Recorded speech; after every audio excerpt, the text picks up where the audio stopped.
for joining us this morning. My name is Jenny, so I'm the Managing Director here at Dragon Argent. We are a boutique professional services firm, so we work with scaling businesses and SMEs. We support the founders and their management teams to solve whatever problems they have and you have. So we have a team here of lawyers, of accountants, tax advisors and business advisors that all work together to free the business leaders up to focus on the things that they do best. So this morning I'm joined with Yao and with Misha, and we're going to talk about EIS and SEIS, covering from both a legal and a tax perspective. So without any further ado, would you like to introduce yourselves both please and explain the roles that you have in this topic? Yes, so hi everyone, my name is Misha, so I'm Head of Tax at Dragon Argent, and I give advice to companies around the scheme. I help check your documents to ensure you comply under the legislation, and I also prepare and submit the applications. Hi, so I'm Yao, I'm the Head of Corporate and Commercial in the Legal Department, so I would be here to advise founders and businesses regarding legal documentation in support of an SEIS or EIS application, and preparing any necessary documents in relation to the investment itself. Okay, perfect, thank you. So what we're going to cover in terms of the kind of running order and some logistics for this, the webinar will be recorded, so we will share that with you afterwards. So no need to scribble furious notes. We'll also be sharing afterwards Misha and Yao's contact details if you've got any follow-up questions. We've got a couple of questions here which I'm going to run through and ask the team. So we'll do tax first of all, and then we'll jump to the legal side of things. Some of the questions are actually a bit of both. Misha has got a bit of a cough at the moment, so it's possible that we might do a bit more pinging around. We'll see how we go. We will have time at the end to answer any questions you have. So if anything crops up that you'd like to ask either anybody throughout, if you just stick it in the chat, then what we'll do is when we finish going through we've got 7 questions here. When we finish going through those, then we'll come and we'll answer those questions. So let's start off with about the scheme. So why are SEIS and EIS schemes so important for early stage businesses? So generally founders don't have the initial capital required to grow and develop their business. So this is where the scheme comes in. It makes it easier to attract funding by giving investors income tax relief. Okay. Is there, from a legal side of things, is there a maybe that should answer it? Generally, yeah. So you're looking at the basis of investment versus borrowing. So obviously with investment, you're not having to pay back that money that's coming through your investors. Whereas if you're borrowing, clearly you have to repay, and it's like you're going to pay interest on top. So it's the different ways. It's one type of funding which is particularly attractive. Okay, so it's a good source of funding for starting businesses. And what is the difference between, and this isn't one of our questions, but what is the difference between SEIS and EIS? So with SEIS and EIS, so they're the two different schemes. SEIS is generally for the most the startup, high riskier businesses. With SEIS, there's a different limit in terms of what a company can raise and how much they can raise, and it also gives investors a different tax relief. So with SEIS, the company can raise up to 250,000, and it gives investors a 50% income tax relief on their investment. And with EIS, a company can raise 5 million in a tax year, and that gives investors 30% income tax relief on their investment. Okay, so and it stands for, so the SEIS is the seed, the seed entrepreneurial investment scheme. So that's explained. So most businesses, do they go for SEIS first, and then as they grow, look at EIS? Is that how that works? Yeah, so it depends on how old your company is. So SEIS is more attractive for companies that are less than 3 years old. Okay. EIS are for companies that are a bit more upscale, and they're looking to raise investment where they've gone past the 3-year mark, and companies that are looking to raise under EIS have to do so within the first 7 years of the day they start trading. Okay, that makes sense. So I think it's just when you, all the acronyms, it's just Yes. explaining what do they mean, what do they stand for. Misha, in terms of tax benefits then, so you've covered a few of them there, So what are the key tax benefits for SEIS and EIS investors? So you talked there about from a business side, why a business founder would want to go and look at these schemes, but from an investor's point of view, so from an investor's point of view, if they invest under SEIS, they get a 50% income tax relief on their investment. Yeah. You also, if you hold your shares for at least 3 years, there's no capital gains tax when they come to initially selling their shares. Okay. And with EIS, investors get a 30% income tax relief. So generally, if you're an investor that have invested under SEIS, the maximum that you'll lose via the scheme is around about 27%. And if you've invested under the EIS scheme, the maximum you'll lose there is around about 38% of your initial investment. So it's a really good scheme, you know, especially the amount of income tax you're receiving, the capital gains tax, and also if you hold your shares for at least 2 years, then that's not going to be in your inheritance tax either. So it gives you a lot of benefits for investing into these small high-risk companies. And that's the point of the schemes, isn't it? Is to help these small high-risk companies get funding, by making it an exciting and a situation which is good for where investors get some good tax relief on. I remember ages ago investing in an early company and getting the SEIS relief, and it does encourage you to do it. Okay, in terms of the timing then, when should startups start thinking about whether they're eligible to even go down this route? So I would say even before incorporation. Yeah. I think you need to make sure how much capital you're looking to raise. Yeah. Are you ready to give up a part of your business? You are, you're giving out shares, you're giving up a chunk of your business. Are you ready to do that?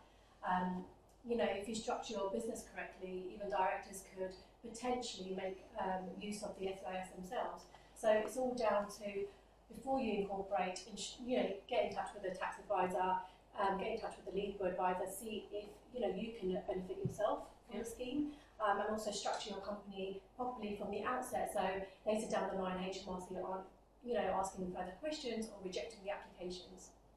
And one of the things which is a big part of this is the advanced assurance. Yes. So can you explain a bit about what that is, how people do it, and what are the kind of common mistakes that sometimes occur? So an advanced assurance is basically a provisional indication from HMRC that your company qualifies under the scheme. It's not a prerequisite, so generally this is investor-led, so if one of your investors requires an advanced assurance, which most investors these days do to ensure they're going to receive their tax relief upon investing in your company, then yes, a company would go down that route and achieve the advanced assurance. And as a tax and legal firm, we would definitely recommend it. Where so many companies have abused the scheme, HMRC are rejecting applications, so we would highly recommend that you go down the advanced assurance route, get that provisional indication that you as a company qualify, so your investors have that security, have that blanket that their investment is going to qualify and they'll receive their income tax relief. In terms of documents, so some of the common mistakes are a company not having the documents that they require. So HMRC look at the cash flow forecast. That needs to span over 2 years. They need to have a business plan or investment deck ready, and more of a chicken and egg situation. They need to have at least 3 potential investors, names, addresses, the amount they're looking to invest. So without these 3 things, HMRC will not approve your application. Okay. What was it? So cash flow, 3 investors. What was the middle one? And business plan or investment deck. Okay. So you need to have the whole point of advanced assurance is that it's basically saying, so to the investors, it's saying, look, we've gone through. This is our business. This is our passion. This is the opportunity. This is the deck. This is our future. This is this is what we're wanting. This is our growth plans. Yeah. And the point of advanced assurance is saying actually HMRC have verified that actually we are a sound place, albeit obviously still with risks involved that everybody's aware of, etc. Yeah. But that's the whole point of advanced assurance, to give the investors the confidence to part with any cash. I would say the best analogy for that is if you look at credit cards, you see a lot of credit card companies give you that soft approval to say, based on what you have told us, we believe you will get the credit card, we would approve your credit card application. So that would give you that sort of soft indication for investors, to give them that comfort to say, if you invest us, HMRC said you are very likely to get it. It's not a guarantee, but it's pretty much likely. Okay, and have you ever seen examples of where a company has been given advance assurance and then actually when when the moment comes, the HMRC have changed their mind? Yes, that happens. It happens quite frequently because businesses, they qualify from the outset, they may qualify from the outset. We do the advance assurance, but then the business goes down a different route, they might change their training activity, they might not qualify for different reasons. So on every step, we will obviously advise the business on what route to go down, what's qualifying, what's not qualifying, and the do's and don'ts of the scheme.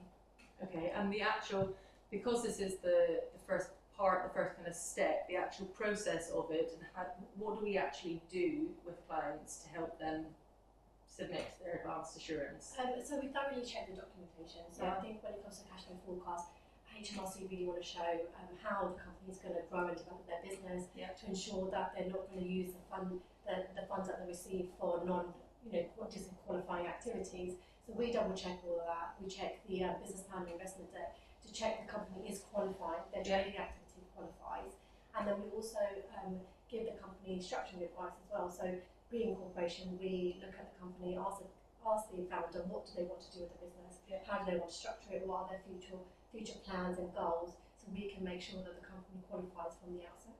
Okay, yeah, that makes sense. So it's not just a one-stop shop definite guarantee, it's a very much an ongoing process. And last question, Misha, for you. No coughs so far. This is amazing.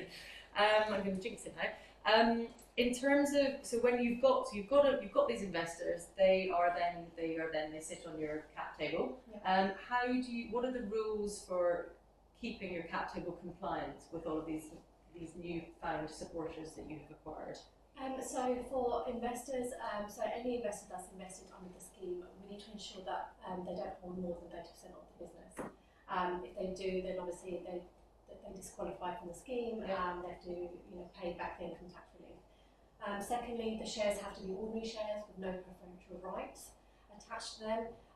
Ensure that there's no loan or debts in the company that will later on be awarded SEIS and EIS shares unless it's structured correctly, which obviously you can do, but we need to make sure that from the outset there's no loans or debts that can convert to SEIS and EIS. And then lastly, it's the sequencing of the SEIS and EIS shares. So a company that's going to do a dual raise under SEIS and EIS, we need to make sure that the shares are kept separately and registered with the Companies House on different dates and ensure it complies fully with the legislation. So there's a lot. There's a lot. Yes, there's lots of things that us at DA we check thoroughly and we advise companies properly before they take on the investment, and that's where legal comes in because they check your shares, the investments taken in. Obviously, will go into a bit more detail in terms of how legal helps, but just knowing from the outset what you can and cannot do, it goes a long way, because obviously later down the line you don't want HMRC picking up on these things, and then your company becomes, it doesn't qualify anymore. Investors aren't going to like that. They're going to get really upset with the company. The company just need to make sure they know what they're doing, and it does look like, in some founders it might look quite easy. Okay, we'll raise under that scheme, but there are little nitty-gritty bits that we need to get right. Yeah, because otherwise they can come back and derail plans. Okay, so moving over, Yao, to you in terms of the legal documentation. There's a call, isn't it? It's holding it in. So Misha talked a little bit about that just now. It was a very natural, well-planned segue. So we've got companies, lots of the people who are with us today might well be interested in might even be started doing this or be thinking about doing this. What are the legal structures of the documents that have to be in place before embarking down these routes? So from a legal structural point of the business that's applying should be and should always be a company. It generally can't be a sole trader, and it wouldn't be a partnership. By definition, the idea is to have a share of shared equity. So it's sort of a partnership or sole trader would not fit that, because you can't then sort of divvy up the business in sort of money proportions as you would do for shares in the company. In terms of documentation, the initial steps would be we need to issue the shares. So you need the investors to formally apply and subscribe and apply for shares in the company, which will set out the number of shares, the price they're paying at, and ideally you want a comfort that they know they're putting the money's at risk. Yeah. You want that comfort. The company then has to go through the step of them formally approving and issuing those shares to those investors at the relevant price, and then we have to do the relevant findings at the company's house to formally correct that and also to inform everyone of that to the public, and also update the statutory register of the company, which is a register of members. Similar to a cap table, there is a formal register that someone's keeping saying what's going on over time. And then for the actual SEIS and EIS application itself, a number of those documents will be required to be part of that application. If you have an advance insurance, that simplifies it a lot because it will just be the advance insurance plus a couple of documents. If you don't have that, then what typically we would use for the advance insurance would be submitted here formally to HMRC. So we're talking the business plan, the decks, and the financial forecast. We are looking at any accounts that you may have prepared that you've been within the last year or two. Yeah. We would look at your memorandum and articles of association. So these are the governing documents of the company, which sets out the frameworks of what the company can and can't do. If you have what we call a shareholders agreement, which we'll talk about a little bit later, if you have that, that will need to be submitted because HMRC will need to see comfort that no one is getting, that as investors should not get a preference over other shareholders. So they want to see all that. And then maybe, and also details, if you've done more than one raise before, then you will need to include details of all of that in the application itself. So there are a number of things, but between myself and the tax team and Misha's team, we will be giving the guidance to companies in that respect. Yeah, so it does sound like there's a lot of kind of hurdles to. It's just being organised, isn't it? Really, just being organised on both having a good plan of exactly what you want to deliver, how you want the business to grow, where you want it to grow, and getting all the paperwork in place so that actually when you do submit to HMRC to register, they have all the information they need so that the process is then as smooth as possible, so that then you can have as good an experience for your investors as possible because it will be up and ready and running when you need it. In terms of just time frames, what is the rough time frame between, so imagining then that all the people on this call get everything, they've got everything they need ready, then they submit it, they submit firstly for advanced assurance and then they go and do the later steps. How long does it take to actually get approved? I mean, appreciating that it will vary. So generally HMRC will take about 2 to 4 weeks. Okay. In some cases they have turned around applications within a week, which is great. But I think it just depends on the inspector that's dealing with the application and how busy HMRC are at the time you submit the application. Yeah. But generally we would tell companies at least 4 weeks. Okay. And so back onto legal things, we talked a little bit there about shareholders agreements. So how do shareholders agreements and investor protections, what do we mean by investor protections? So from the basis of company law, as a shareholder, you own the shares, but in terms of protection, there is very limited protection as a shareholder unless you are typically a majority shareholder where you have some clout and you can have exert influence over the company. Yeah. So investor protections are thereby provisions which you could include within a set of articles or in a shareholders agreement, which then sort of restricts what a company can and can't do without the investor's consent. So there may be provisions whereby, a typical example would be the company, you want to include provisions, the company can't borrow excessive funds unless a certain amount of the shareholders approve and consent to that. Okay. So therefore it allows a little bit of control of key decisions or key matters to ensure the company can't do whatever it wants without sort of letting investors know what's going on or having given some idea of what's going on. Okay, so there's probably from two different extremes, I guess. There might be some companies who, when they go through this, they're happy that their investors are really active and really involved, and then on the other hand, there'll be the other extreme where actually they want the funds and the investment, but actually want to kind of minimise the involvement. Correct. Yeah. So what would the so can you just paint a picture? If I'm an investor, what would those different rules, what would I be allowed to do on either end of those extremes? So yeah, so it would. So you can build provisions about being in terms of some, like I say, you can have we can give you provisions whereby key decisions can't be passed about shareholders, but there is that's around sort of potentially management. But in terms of actual, when we talk about rights from EIS and SEIS perspective, the key decisions thing are, in terms of voting, you can't have a preferential vote against over others. In terms of dividends, you can't be entitled over having sort of fixed dividends pay out to you every year. That would give you preference. Your money's not at risk, and HMRC would, as a result, reject any SEIS or EIS application as a result of that. In terms of return of capital, if the company was sold or if the company unfortunately fails and is wound up, again you can't be seen to have a preference whereby you sit above on the top of the pile over others. Again, you should be nearer the bottom to show that there's risk, and that's what HMRC is looking for. But most other stuff is pretty much in terms of up for grabs, and that can be documented in the articles or in the shareholder agreement.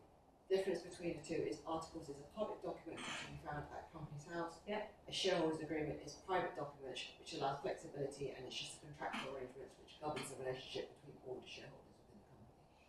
And then presumably when you've done all these documents, so whichever way you go, whichever route you go down, then actually you've done it, you've launched it, and then you can't go and then make changes to them in due course. I mean, how can you? You can still make changes over time. It is like you would need to make changes to either the articles and or the shareholders agreement.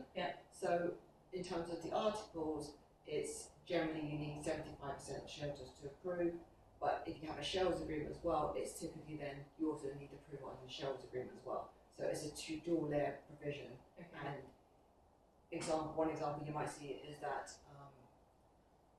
in the shareholders agreement it says specifically certain shareholders, those who were maybe the bigger investors in a particular round, they need to approve it before you can then go and follow the company law. So it's an added layer threshold, a higher bar that you have to pass in order to change it, make any changes.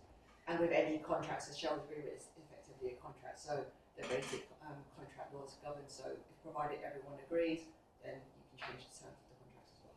Okay, makes sense.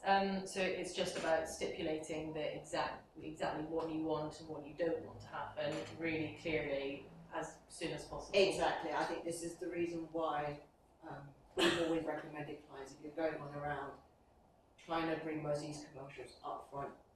Do it at a time where everyone is still in a friendly manner.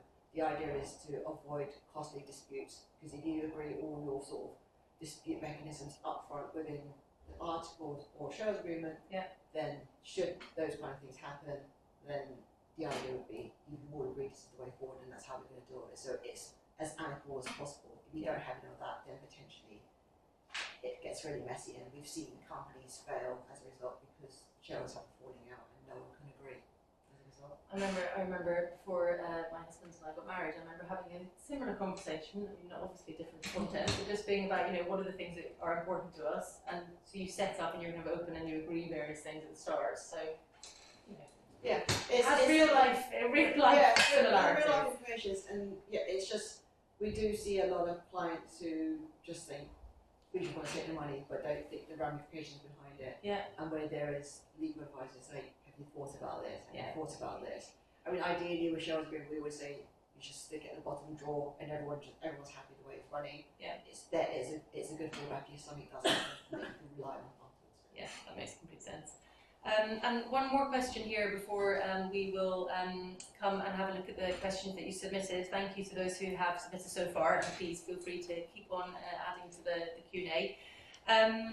In terms of red flags, so what are the red flags that either an investor or a founder should be looking out for when they're starting this whole due diligence process?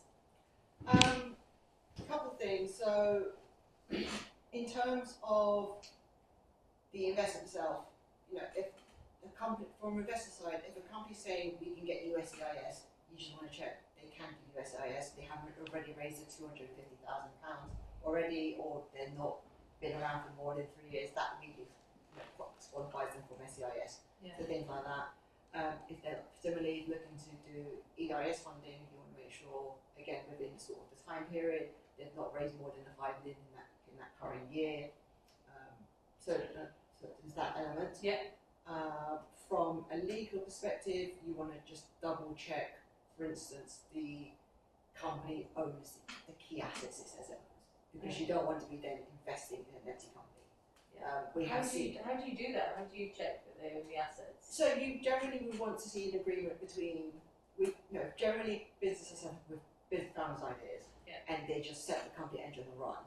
They then put the documentation in place that they actually any IP that I've created belongs to the company. That is a key fundamental one, particularly as tech companies. You want that to be sure that's transferred over formally from the founder itself to the company. There's no documentation, the company doesn't own it. So technically the founder could walk away with it and you can invest into an empty company. So you could actually, before, as an investor, you could actually, and probably should, ask to see some of this documentation before you agree. And so the advanced assurance to see that it's HMRC think that it is a viable, albeit not guaranteed, but a viable option, viable business. And then things like proof of IP. What else? Another example is if the company's told you they have entered into a big contract with an actual big company, you want to see that contract. You don't want to just rely on sort of trust. I mean, as much as trust is in it, you still want to be formally objective and ensure that there is a contract in place for whatever they're telling you about. If they say they've got big contracts, you want to see the contracts. They say they've got these big pieces of assets, or they can get these assets. Show us documentation and evidence to show that. So you want to ensure whatever the company is telling you, it's all there's documentation to that effect. So presumably then from the other side, for the founder, for the business, knowing that there are likely to be some investors who will ask for these, as soon as you start thinking about going down this path, it would make sense to have like a data room or something like that organised and just put in all of the information that you think will be needed and will be asked for. Yeah, exactly. So the idea is you always keep a central database of all your key information. Even if you're not investing, even if you think if not even at the investment stage, long-term exit, any buyer who comes in will want to ensure the company owns all this stuff. So you want to make sure all the documentation is in place from the very beginning. So there's that. In terms from an investor side of things, the company side of things, when you're looking to seek out investors, in short, things that you want to pick up on is you want to ensure the investor you're bringing in is someone you can work with, because they will be part of your company long term.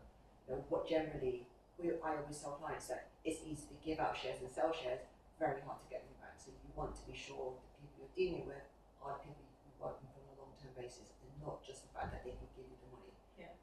As I said, we've seen fallouts before between investors and founders because one thing or another, personality clashes and things like that, and it just causes the company to fail. We don't want that.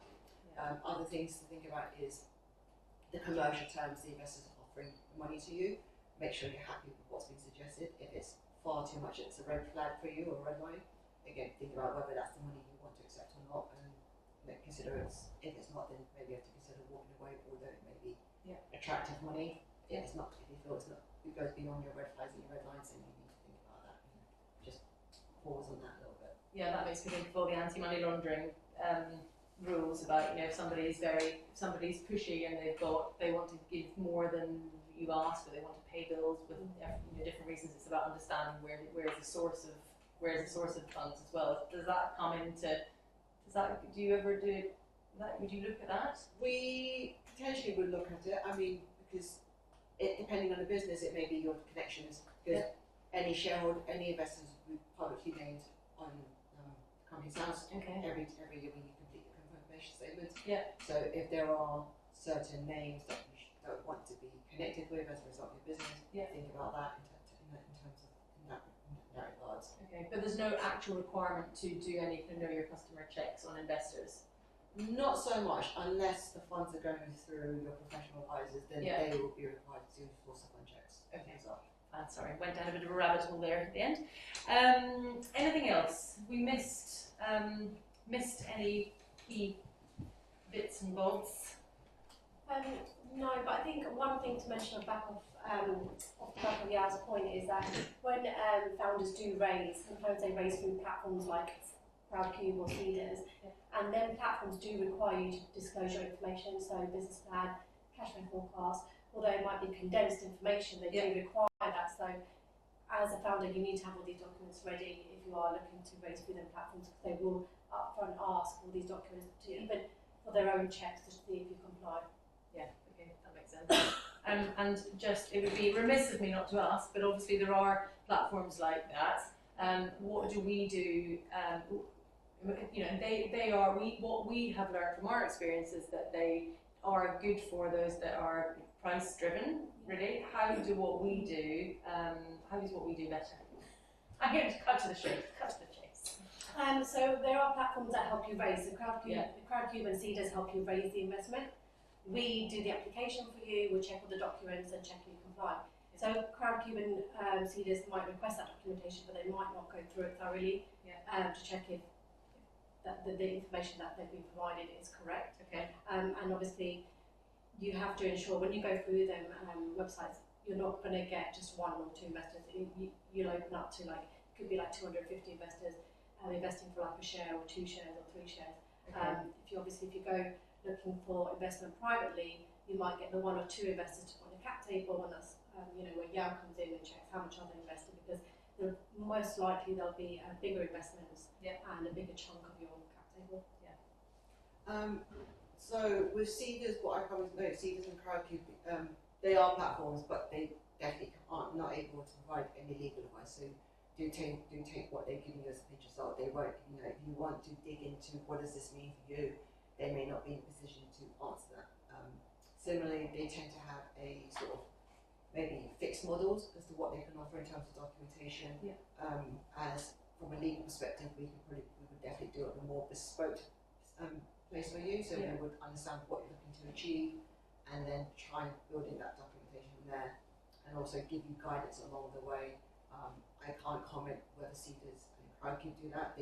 My understanding is it's a platform, they raise the funds. And then what tends to happen as well is through those platforms, they use a nominee vehicle to represent all their investors using the platform. As a result of that, they have this bigger chunk which you may have, and they may put in like specific provisions whereby they provide extra protections, investor protection, as we were speaking about, for their own investors. So it becomes a bit more sort of difficult to do certain things. If you want to, there's less flexibility. And I don't know how easy it would be to be able to adjust or amend and negotiate their contracts, the documents that they provide on their platforms.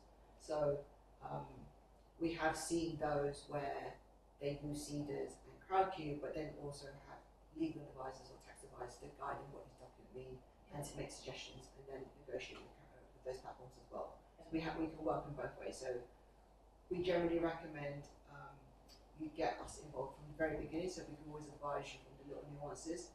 It ties in again with similar to what we said about the advance assurance. So whilst we can get you the advance assurance, if you want to make changes, we are there in a position to say, actually this would work or this wouldn't work. Don't do that because it can validate your advance assurance. I don't know whether Seeders or the other platforms will do something similar. They just maybe say ensure that you don't make any changes until they've got their investors on board. And similarly, I don't know whether they would even provide ongoing post-investment compliance, which we could do. So every time you have a query about can I do this after taking investment, we can then give you that advice and say yes, no, maybe if you do this. So it's that sort of personal touch that we provide that necessarily some of these platforms won't be able to do. I think the key thing is just, that the whole reason we're doing this webinar in the first place is just to help explain what these schemes are. So I think businesses explain them, and the great thing is that there are lots of different providers who can help support. It's generally the platforms do have their position in the market, where companies and founders just don't have the cash to afford the sort of legal advice or tax advice that we can offer. We do appreciate that. So we're not, they have their place, so everyone's had their place. So it's just depending on where you are in terms of your business cycle and when we can come in from there. Makes sense. Okay, got some great questions. Right. Peter first. Hi, Peter. The pros and cons of holding company structure. please. So protecting IP, so it could be, obviously it can protect, well, so I'll just read it out. Pros and cons of a holding company structure, what are they? To protect your IP, etc., and also if you expand into new geographies. I think, Peter, you've just pretty much answered your own question. Yes. So the whole idea of a holding structure is to, as you grow, so you generally start with one company or a holding company and a trading subsidiary, which is absolutely fine, and then the SEIS and EIS relief, you'll be investing in the holding company and not the subsidiary. Okay. So that's how it works. So the idea would be, as you said, is you ring fence. Typically, the idea is to ring fence your IP in the holding company, so that if things goes wrong in the subsidiary, that IP is protected in the subsidiary, and that IP can then be used for other trading elements of the business. You can set up new subsidiaries for different businesses. As you expand, different jurisdictions, and things like that. So you've pretty much answered. That's one of the key reasons why you would set up a holding company, that sort of holding company and subsidiary structure. Okay, makes sense. Okay, great. Thank you, Peter. Another question from Peter. When you submit for advanced assurance, if it's a no from HMRC, what can the company do to change that to a yes, and can we help? So from the outset, we'll double check the documents, we'll double check your company structure. So we'll know very quickly if you will qualify or if your application is successful with HMRC.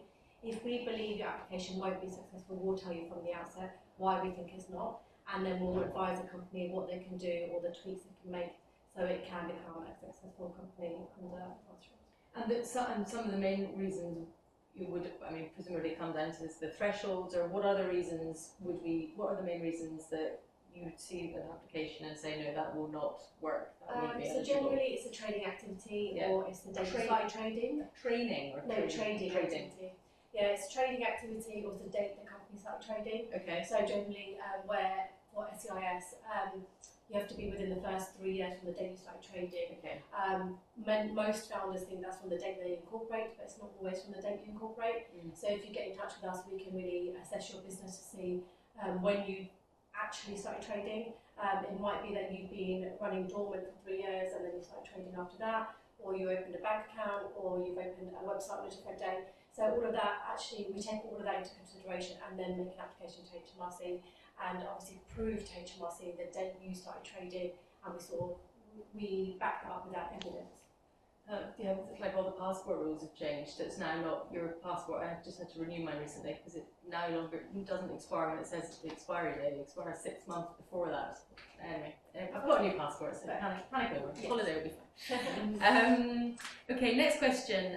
So, can you seek SEIS or EIS funding for companies that are not incorporated in Canada or another company? If not, can you set up a US subsidiary to raise SEIS or EIS funding? So it's a bit more of a complex question, and it's really done on a case-by-case basis, but an overseas holding company can look to raise SEIS and EIS in the UK. There's obviously different things that you have to take into consideration. So you have to have an agent acting in the UK, or you have to have a branch set up in the UK, which is an extension of the parent company. But yes, there are ways that you can raise investment under SEIS and EIS for a foreign company. Okay, anything to add? No? That one? Okay, next one, Matthew. Can we have on our deck to investors that we are SEIS eligible, and when we get the interest for investment, we would then apply to register? No. You cannot tell investors upfront that you are SEIS and EIS eligible. You need that advance assurance. Without that, HMRC will see when you apply for the advance assurance, and if HMRC see that on your deck, they will reject it. That's not something you can let investors know. You're not guaranteed, I said, you're not guaranteed that you are a qualifying business. You only get that provisional indication from HMRC. But what you could put on an investor's deck is the advanced assurance. So if you go down that route, you get the advanced assurance, then you could say we have had that approved, that we've got that. So that's the first thing that you could do. Yeah, I think the slight thing with that is like, I think Misha touched on, it's a bit of a chicken and egg situation. You kind of need 3 interested investors first before you can then go and get the advanced assurance. So if you haven't got the interest, you then can't get the advanced assurance, and therefore you can't put it in the business deck to show investors that you've got it. So it's a bit of a chicken egg situation. So it's we would generally say avoid using those kind of wording. Yes. Just say this is generally try and stick to the plan that it's you establish or start trading on this. Give enough conditions to show that you would generally qualify, but don't actually specify you are SEIS eligible or EIS eligible. Okay, a firm no to that one, Matthew. Sorry about that. Next one, the 3-year requirement only applies after the start to trade. Is this correct? Yes, that's correct.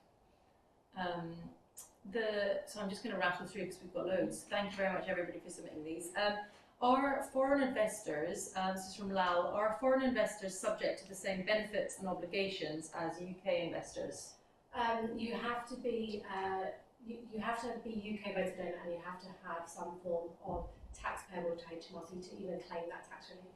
So you have to be a UK individual resident in the UK. Okay, so you could be right. Fine. So yes, there wouldn't be differences if you were a UK resident, if you were from overseas but you were resident here, then the so long as benefit you're should be paying exactly UK tax, the same. then you can claim that. If you're not paying UK tax, then it wouldn't work. Okay, because I guess the whole point is that it's encouraging investment into businesses, and it's giving tax relief. So they want to give you. So you need to have tax relief off somebody who is currently already a taxpayer.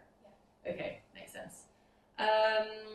Does SEIS or EIS make sense for an investor if the company is a US company qualifying via a UK agent? Are there negative tax consequences? No, you receive the same tax relief from HMRC, so there's no negative tax consequences. So that's back to, if it's a foreign company, but as long as you have an agent in the UK or a branch set up in the UK, then the treatment is the same.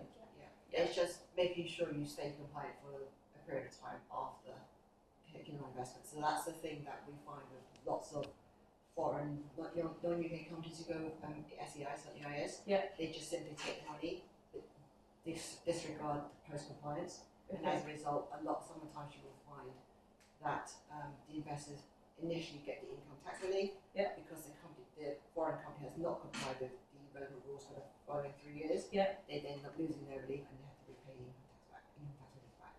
Okay, so it's a very tricky bit that we need to that needs to be corrected and get right. And so when an investor, so one of these companies then that's got this investment, so it's got this all sorted and it's got some non-UK people invest in it, they need to make sure when they've got the agreement and they've got the SEIS and the funding in place that they comply with all of the different rules and regulations. They don't change any kind of dramatic thing about how they're working or anything like that, which would massively change the initial form that was the basis of the decision to allow them to have it in the first place. Yeah, so a company has to qualify for at least 3 years from the date they issue the shares. Okay.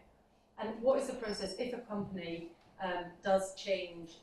Something changes, what is the expectation from HMRC that they can proactively flag, well hang on, I said this in the application, but actually now I'm doing something slightly different.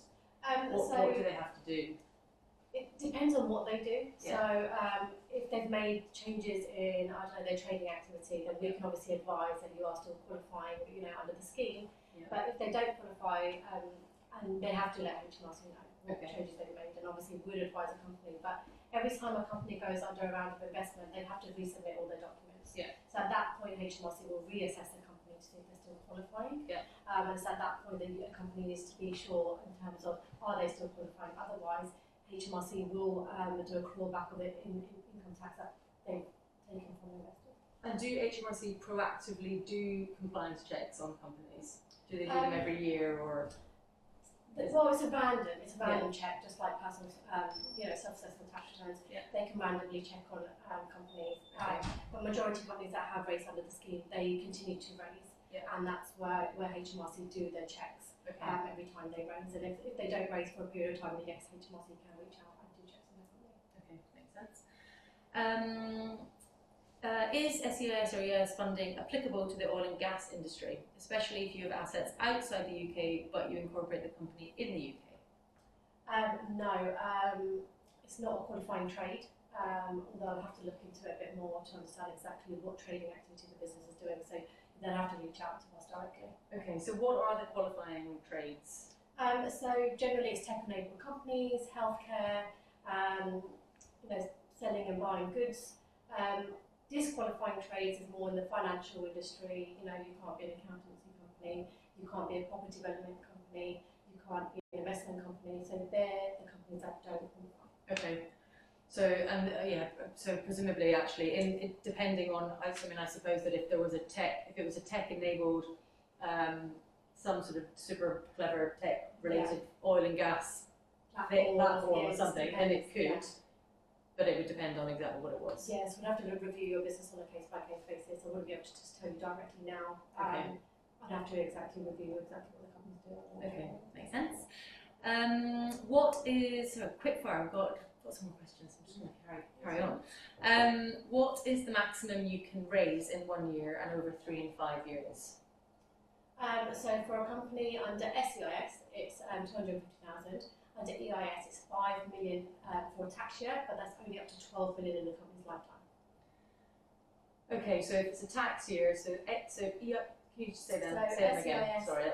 is 250,000. Yeah. And then after that, that's the total amount. So you can only do SEIS once. The Yeah. maximum you ever get from it, 250,000. Yeah. Okay. And then under EIS, a company can raise 5 million in a tax year. Yeah. But in the company's lifetime, Yeah. it's up to 12 million. Okay, so it could do so it couldn't do 3 tax. Well, it could do 3 tax years, Yeah. but it would do 5, and then 3. Yeah. Or they can just raise. 5, and No 2. company's ever raised like 5 million in a tax year. Right. You have to put a lot of documentation in front of HMRC Okay. to prove that what you're going to do with the funds. We generally see small raises. Yeah. So it could be like a 500k raise. It could be £1 million raise. Yeah. But generally, it does last a long time for a company to hit all their limits. And there's no end. So the 12 million over the lifetime could literally be a lifetime of 50 years. I mean, It's 7 years. No, so once you've raised within the first 7 years, you can carry on raising until you hit the limits. But if you're doing your initial raise, it has to be done within the first 7 years. okay. And are there any changes to? I mean, obviously we can't see the future or anything, but in terms of the limitations at the moment, there's no sort of thoughts or chat about any of these rules changing at any point. No, so they recently just changed. Yeah. So SEIS, I think about in 2023 it changed, where you could only raise up to 150. HMRC changed that to 250. Yeah. And the limit to raise under SEIS used to be 2 years, now they've extended to 3 years. Okay. Same with like the gross, there is a gross asset balance check as well. They've increased the amount you can have under gross assets for SEIS. Yeah. So they have made the changes already, so we don't foresee any changes. But obviously you have to wait for the autumn budget. Yeah. I think in terms of this, I think the SEIS is only going to be, I think, up to 2030. So they've extended that to 2035. So I think this scheme is very popular, and the government are realising that because it means people are investing to get the economy going. People are investing, getting into tax breaks. It doesn't really require HMRC and the government itself to put too much money funding behind it. Yeah. So this is really attractive for them, and they see this as something as an economic booster. Okay. So at the moment, I don't think there will be. Things always change. We don't have a glass No. ball. Okay. How about brokers? Could you use EIS or SEIS brokers to raise funding? I guess you can. It depends who it is you're raising via. There are individual funds that raise SEIS and EIS investment for you. Yeah.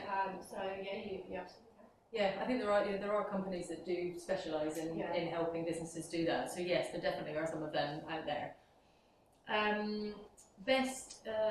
Is it best to put a holding company structure in place before doing the EIS issue, or is there like a time? No, there isn't so much of time. I think it's more, like I said, this is more the future planning and getting that structure right at the very beginning. Yeah.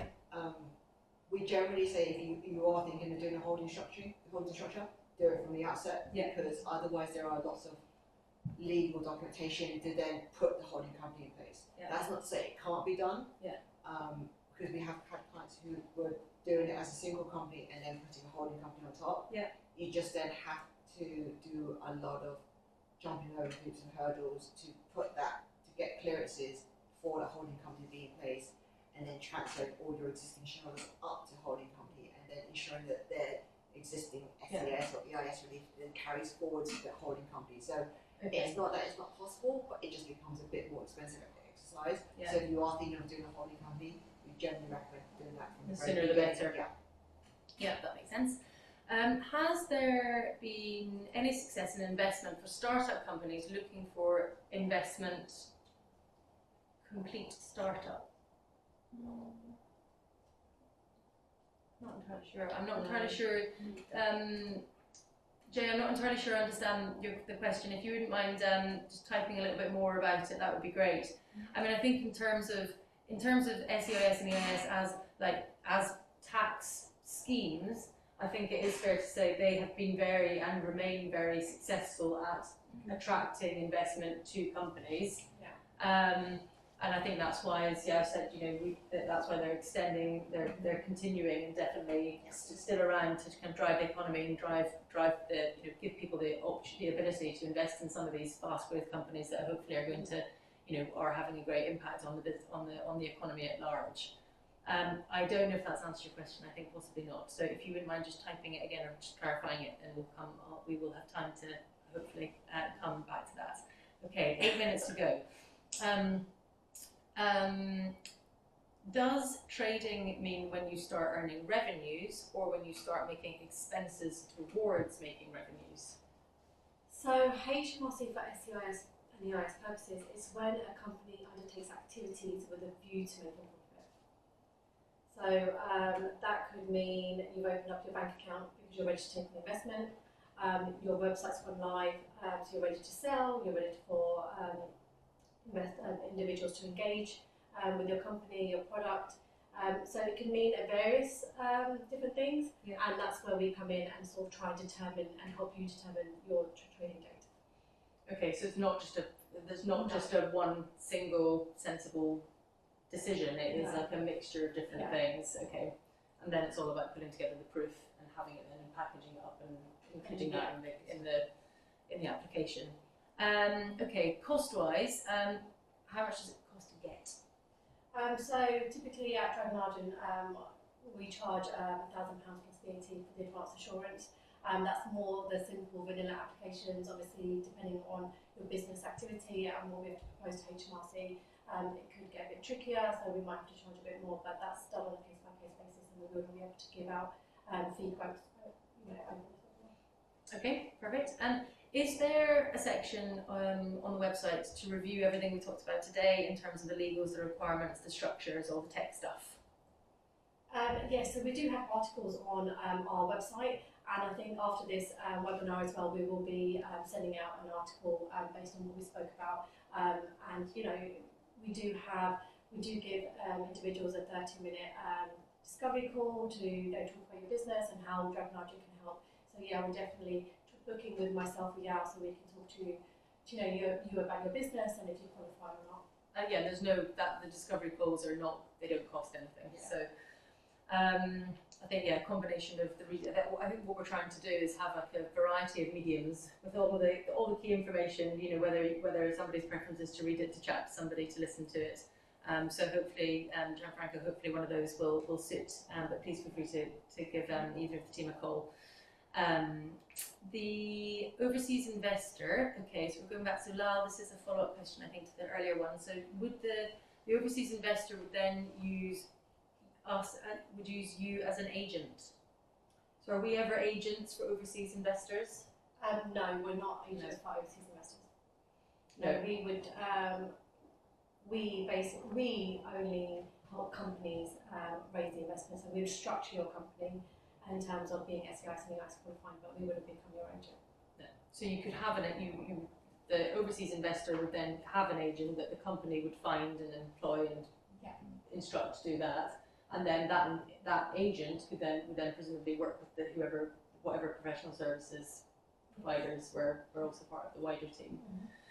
Okay, do the founders have to be UK residents or citizens?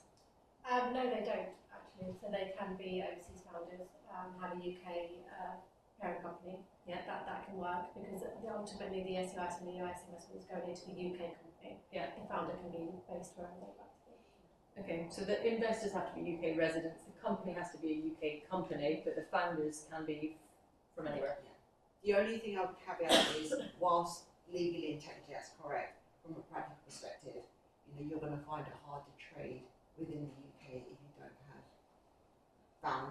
a founder or someone senior within the UK. Yeah. Because we generally find, from a practical point, for instance, companies will struggle to open the basic bank account in the UK if you have no one on the ground within the UK. So yeah, so you need a director. So legally you don't. From a practical point, you would generally expect there to be a UK person based in the UK. Yeah. Okay. Right. 3 more questions. Including the tax relief and income tax details. Anything? Oh, I think this is following on. So this is Gianfranco. This is following on to understand whether all the information we share afterwards will cover all the things we've talked about. So yes, we will cover it all. And in terms of who to contact, the follow-up email that you'll receive after this will have Misha and Yao's email addresses. So if it's more of the tax side of things, then Misha's the best contact. If it's more of the legal element, then come to Yao. And they'll both be happy to go through things. And equally, if it's a bit of both, then they can, that's the whole point of what we do here, is that we have all the expertise in one place to make it easier for the founders. Last question. Okay, Lau, you meaning me or my company?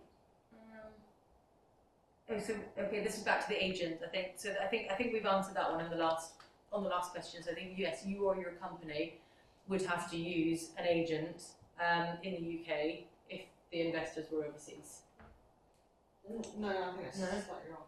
So I think the agent point is if you are a foreign non-UK company looking to raise funds under the SEIS or EIS scheme, then you would need a UK-based agent. Okay, got you. The investors have to be UK tax-paying investors. Yeah. So that's the bit.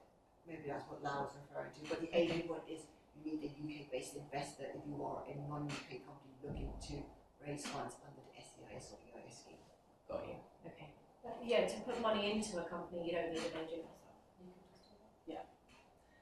Okay, there we go. Whistle Stop Tour. Thank you so much for all the questions. And we've done lots of these webinars, and that is the most questions we've ever had. And it's great because it just means that hopefully that some of the stuff that the team have talked about has been interesting and useful, and hopefully you've all left with some interesting answers to questions. So as mentioned, we will follow up. You'll get the recording of this, you'll get the email with the contact details to Misha and Yao. And then there are blogs. We'll link to various blogs that we've got on our website which talk about a lot of what we've covered already. I am very well aware that as neither a tax or a lawyer myself, we have covered a huge amount of ground. So yeah, please feel free to get in touch with us. And thank you very much for joining. Have a very happy rest of Tuesday? Okay, many thanks.